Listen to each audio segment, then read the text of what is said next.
여러분 안녕하십니까? 광주 MBC 뉴스데스크입니다. 설 명절 가족 모임을 통한 코로나19 확산 우려가 광주에서도 현실로 나타났습니다.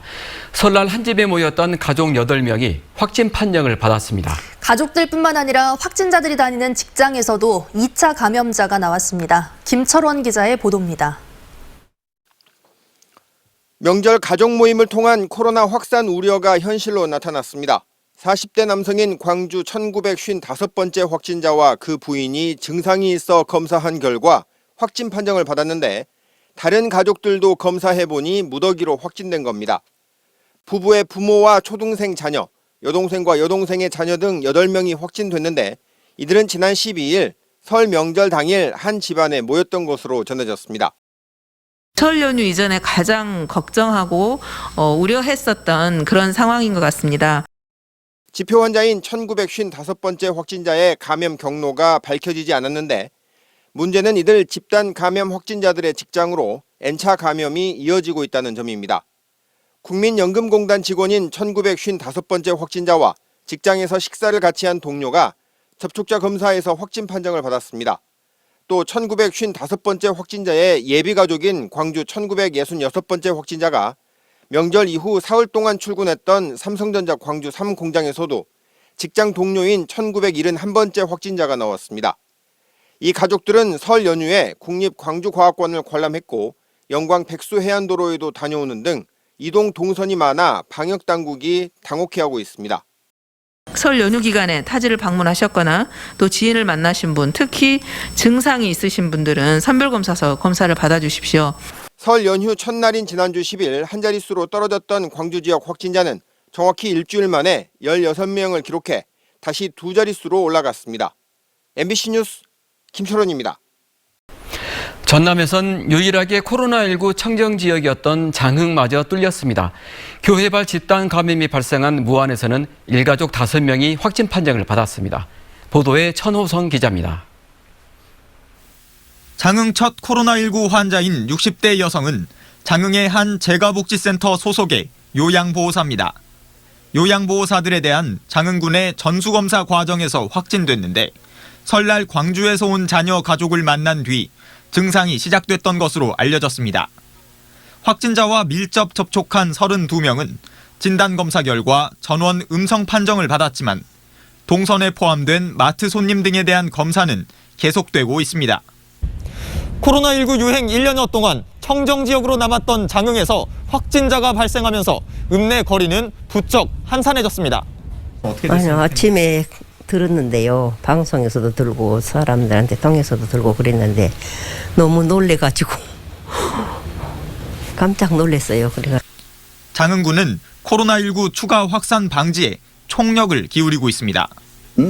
마을 경로당, 읍면복지회관, 게이트볼장 등 체육시설 및 공공시설에 대해서 당분간 연장해서 휴관 조치함을 알려드리니 신안군 지도읍 침례교회발 집단 감염에 이어 무안군 해제면에서도 일가족 5명이 확진되는 등 전남의 누적 확진자 수는 800명을 넘어섰습니다. 무안 일가족 확진자의 경우 지도읍 교회와는 접점이 없었던 것으로 확인돼 새로운 감염고리가 될 우려도 커진 상황. 특히 금융기관에 근무하는 확진자가 업무 중 지역사회에서 만난 사람이 많아 방역당국은 긴장하고 있습니다. 이번 상황이 4차 유행에 굉장히 중요한 길목이다. 그래서 이런 부분에 대해서는 선제 검사라든지 또 앞으로 발생된 지역에 대한 검사 규모를 확대해서 설 명절 이후 코로나19 확진자가 다시 늘어나면서 지역민들의 불안감은 커지고 있습니다.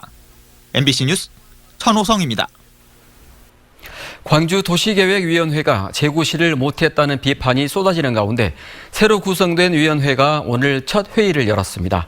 위원을 할 수 있는 횟수를 3차례로 제한하는 안건이 통과됐고 이미 여러 차례 위촉된 위원들은 자진해서 사임했습니다. 운영훈 기자가 보도합니다. 특정 인사들이 계속해서 도시계획위원회에 위촉된다는 비판이 이어지는 가운데 2021년부터 2년 임기로 새로 위촉된 위원들 중 일부가 잇따라 사임하고 있습니다. 지난 20년 동안 6차례 위촉됐던 조순철 동신대 명예교수가 사임 의사를 밝혔고 최근 6년 동안 2차례 연임한 나강열 광주전남연구원도 도시계획위원직에서 사임했습니다. 7차례 위원직에 위촉됐던 노경수 광주도시공사 사장이 그만둔 데 이어 3번째 사임입니다. 이용섭 시장이 혁신안을 주문한 이후 광주도시계획위원 전체 30명 중 당연직 6명을 제외한 24명 가운데 13%가 그만둔 겁니다. 그냥 통과시켜주는 의례적인 그런 통과위원회가 아니라 실질적인 역할을 할 수 있는 방안을 이번 첫 번째 회의에서 논의를 할 겁니다. 이런 가운데 올해 처음으로 도시계획위원회가 열렸습니다. 이용섭 시장이 주문한 도시계획위원회 혁신안을 운영 세칙으로 정할 것인지 총 위촉 횟수를 조례로 못 박을 것인지 여부를 놓고 치열한 토론이 벌어졌습니다. 지금 여러 가지 시민들의 문제들도 있고 언론에서 이의 제기를 하니까 2021년도부터 도시계획위원회는 어떻게 그럼 새롭게 도시계획위원들 당사자들한테도 이 의견을 들어봐야 되는 거 아니에요? 효과적인 운영을 해보겠다 그런 차원에서 만드는 것이기 때문에 요 논의를 해보시고 이게 조금 미흡하다 좀 보완하게 되겠다 싶으면 오늘 이 자리에서 말씀하셔서 그 결과 도시계획위원 총 위촉 횟수를 국토부가 권고하는 3회로 제한하는 내용의 조례를 제정하는 것으로 결론 났습니다. 총 6년 이상은 전혀 못하게 돼 있는데 광주시 같은 경우는 벌써 7, 8회 그리고 10몇 년씩 하고 있는 분들이 몇 분이 지금 들어와 계세요. 광주시는 사임한 도시계획위원들 자리에 성비와 부문의 균형을 맞추면서 새로운 위원을 공모한다는 계획입니다. 논란의 광주도시계획위원회가 새로 거듭날지 주목됩니다. MBC 뉴스 우종훈입니다.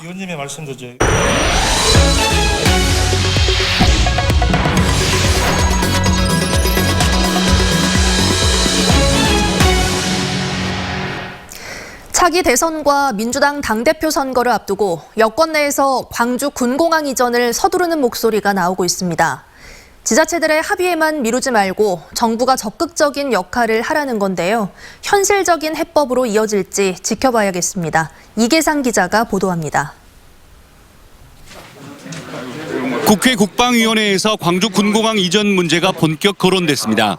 더불어민주당 홍영표 의원은 지자체 간 협의를 통한 기부대 양여 방식의 군공항 이전 대책이 광주시와 전라남도 사이에 갈등만 키우고 있다고 질타했습니다. 홍 의원은 국방부가 중심이 돼서 광주 전남의 상생 방안을 찾고 군공항 이전 해법도 적극적으로 제시해야 한다고 강조했습니다. 홍 의원은 한 발 더 나아가 도심 군공항의 소음 피해가 막대한 만큼 전국에 12개나 되는 군공항의 기능을 재편하고 과감하게 통폐합한 뒤 군공항이 옮겨간 지역에 대한 지원 대책도 충분히 마련하라고 요구했습니다.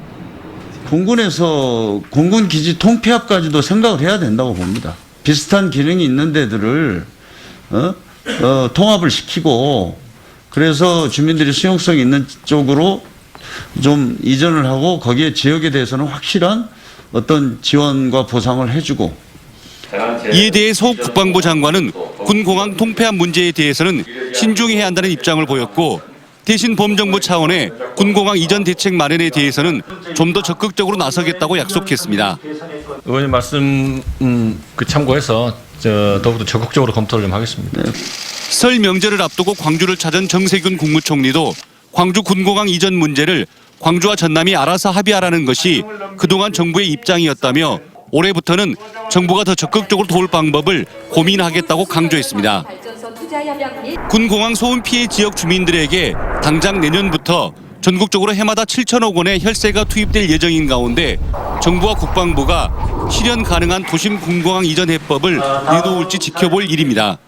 MBC 뉴스 이계상입니다. 최근 여수 해안가 공사 현장에서 지하 구조물이 발견돼 언제 누가 만든 건지 궁금증을 자아내고 있는데요. 일제강점기의 항공기지 시설로 추정할 만한 문건을 MBC 취재진이 입수했습니다. 강서영 기자의 보도입니다. 관로를 수십 미터가량 지나자 사람이 서서 걸을 수 있을 정도의 넓은 굴이 나타납니다. 여수시 신월동의 한 공사 현장에서 발견된 구조물의 내부 모습입니다. 구조물 안에는 알 수 없는 장비와 모래주머니 등 사람의 손길이 닿은 흔적도 보입니다. 과거에 해당 부지를 소유했던 기업체 측도 구조물을 설치하지 않았다는 입장이고 여수시 하수관 지도에도 전혀 존재가 없습니다.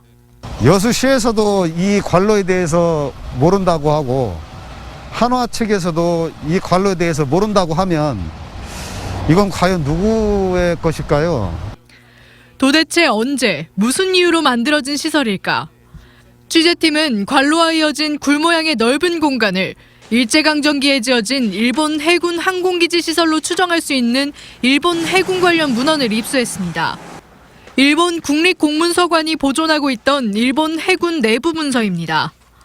여수시 신월동 일대의 옛 지도를 수록하고 있는데 현재 신월동의 지형과 대부분 일치하고 현존하는 수상 비행기 활주로 위치와도 들어맞습니다. 구조물이 발견된 위치를 고지도와 비교해보니 유류고로 추정되는 관로 표시와 포개집니다. 이 비치도 시설이 그대로 다 남아 있습니다. 비행기를 연료를 공급하려는 측면, 연료고이든지 아니면 어떤 군수품을 만들었던 창고로서 이용했던 저는 벙커로 확실히 보여집니다. 발견된 구조물과 불과 500여 미터 떨어진 곳에 이렇게 일본 해군 202 부대가 사용했다는 수상 비행장 활주로도 존재하고 있습니다. 하지만 여수시는 최근 누수 민원을 이유로 구조물의 입구를 제대로 된 조사도 없이 시멘트로 메워버린 상황. 역사학계는 구조물들이 여순 사건을 일으킨 14연대와의 관련성도 높은 만큼 지금이라도 철저한 조사와 보존이 필요하다고 주장하고 있습니다. MBC 뉴스 강서영입니다. 5.18 당시 희생자들의 시신을 처리하는 부대가 별도로 운영됐을 가능성이 제기됐습니다. 5.18 진상규명조사위원회는 최근 5.18 안매장 진상조사 과정에서 80년 당시 특전사와 보안사가 사체 수습 부대를 운영했을 가능성이 있는 정황들을 발견했습니다. 조사위원회는 당시 공수부대원들의 면담 과정에서 나온 증언들을 토대로 이 같은 추론에 도달했다며 수습한 사체가 희생자인지 여부 등을 군사안보지원 사령부에 있는 조난 자료를 통해 밝혀낼 계획입니다.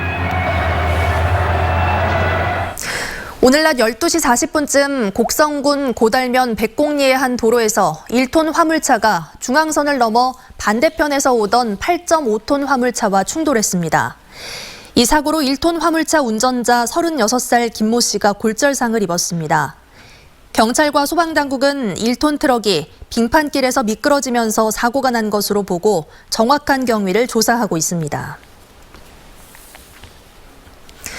2045년 탄소 중립 에너지 자립 도시 실현을 선언한 광주시가 신재생에너지 전문 지원단체인 한국 아리백과 업무 협약을 체결했습니다.